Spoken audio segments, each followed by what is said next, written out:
Imaginez une civilisation entière, une des plus grandes de l'histoire, qui devient muette pendant 1500 ans.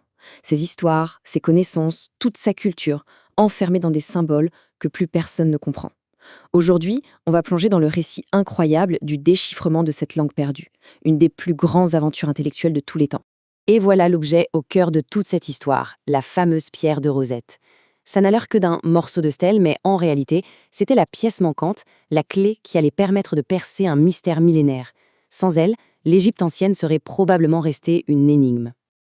Alors pour bien mesurer l'ampleur du défi, il faut comprendre qu'il ne s'agit pas juste d'une écriture oubliée. Non, on parle de la mémoire de toute une civilisation, une des plus fascinantes, qui a été complètement effacée par le temps. En fait, tout bascule avec la fermeture des derniers temples païens. Le savoir-faire des scribes, transmis de génération en génération, s'éteint avec eux. Et d'un coup, les magnifiques inscriptions sur les temples, dans les tombes, deviennent illisibles. Ce qui était un langage riche et sacré n'est plus qu'une série de dessins mystérieux. L'Égypte est toujours là, bien sûr, mais elle a perdu sa voix. Mais comme dans toute bonne histoire de mystère, il faut un détective. Et pour celui-ci, ce sera un homme dont la vie entière semble avoir été guidée vers un seul et unique but, faire reparler les pharaons. Et le voici, notre héros, Jean-François Champollion. Un vrai prodige, un esprit un peu rebelle et surtout un homme habité par une passion dévorante pour l'Égypte ancienne. Très jeune, il s'est mis en tête que déchiffrer les hiéroglyphes, ce serait l'œuvre de sa vie. Franchement, cette citation est incroyable, non? À 16 ans, la plupart des ados s'ennuient, point. Lui, il s'ennuie après avoir déjà étudié 3 langues anciennes super complexes. Ça donne tout de suite une idée du personnage, de son intensité et de son génie vraiment précoce. Et attention, ce n'était qu'un début. Pour s'attaquer à un monstre comme les hiéroglyphes, Champollion ne s'est pas contenté d'apprendre quelques langues. Non, non. Il s'est littéralement armé d'une connaissance hyper profonde de tout un tas de langues orientales, anciennes comme modernes. En fait, il se construisait une base de données mentale pour trouver des indices, des liens, n'importe quoi qui pourrait le mettre sur la bonne voie. Mais bon, être un génie, ça ne suffit pas toujours. Pour ouvrir une serrure aussi compliquée, il fallait les bonnes clés. Et comme par un coup de chance de l'histoire, il y en avait 2 qui attendaient Champollion. La première clé, c'est la plus connue de toutes, bien sûr, la pierre de Rosette. Il faut la voir comme une sorte de décodeur antique. Le truc génial, c'est d'avoir le même texte dans une langue parfaitement connue, le grec ancien. Ça offrait enfin un point de départ solide.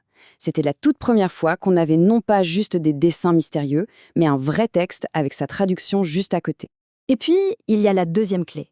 Moins célèbre, mais franchement, tout aussi décisive, le copte. C'est la langue qu'utilisaient les chrétiens d'Égypte. Et en fait, c'est tout simplement la dernière version, l'ultime évolution de la langue des pharaons. L'écriture hiéroglyphique avait disparu, d'accord, mais le son de la langue, lui, avait survécu. Et c'est là que Champollion a eu son éclair de génie. Il a compris qu'il ne fallait pas seulement regarder les symboles, il fallait entendre la langue qu'il y avait derrière. En maîtrisant le copte, il pouvait deviner comment sonnaient les mots de l'égyptien ancien. C'est un peu comme essayer de lire une partition sans jamais avoir entendu un instrument. Le copte, ça lui a donné la mélodie. Alors, voilà, armé de ces 2 clés, la pierre de Rosette d'un côté, le copte de l'autre, Champollion est prêt pour l'assaut final. Et c'est là que l'histoire s'emballe, que les pièces du puzzle commencent enfin à trouver leur place. La grande question, c'est donc comment a-t-il fait concrètement? La réponse, c'est le résultat d'années et d'années de tâtonnements et d'intuitions géniales. On va suivre son raisonnement pas à pas. Sa méthode est juste brillante de logique. D'abord, il compte. Il voit plus de 1400 hiéroglyphes pour moins de 500 mots grecs. Conclusion immédiate, ça ne peut pas être un simple alphabet, c'est beaucoup trop complexe. Deuxième étape, il isole. Il se concentre sur les cartouches, ces fameuses ovales, parce qu'il a l'intuition qu'ils contiennent les noms des rois. Troisième étape, il compare. Il utilise des noms de rois étrangers comme Ptolémée, dont il connaît la prononciation, pour tenter de faire correspondre sons et symboles.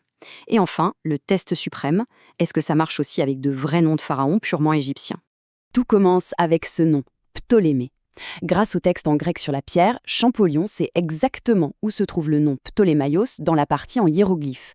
Et là, il peut commencer à associer chaque signe à un son. P, T, O, L. C'est une première victoire, mais ça ne concerne pour l'instant qu'un nom étranger. Et là arrive le deuxième coup de génie. Il compare le cartouche de Ptolémée avec un autre, celui de Cléopâtre. Et là, bingo! Il remarque que les signes pour les sons P, T, O et L apparaissent dans les 2 noms, et exactement à la bonne place. C'est la preuve.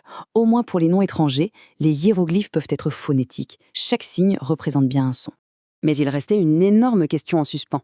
Est-ce que ce système de son ne s'appliquait qu'aux noms grecs et romains comme une sorte d'adaptation pour les étrangers, ou est-ce que c'était le fonctionnement de base de l'écriture égyptienne depuis toujours?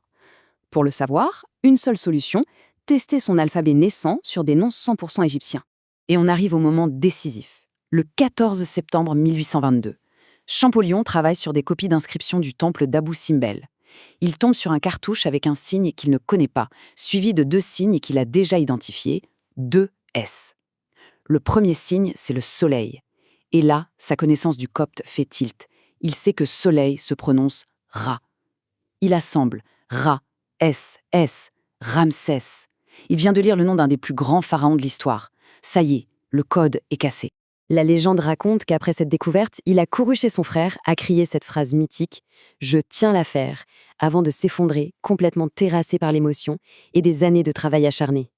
Tout venait de s'assembler en un seul éclair de génie. Le code était brisé. Mais ce n'était pas la fin de l'histoire, au contraire, ce n'était que le début.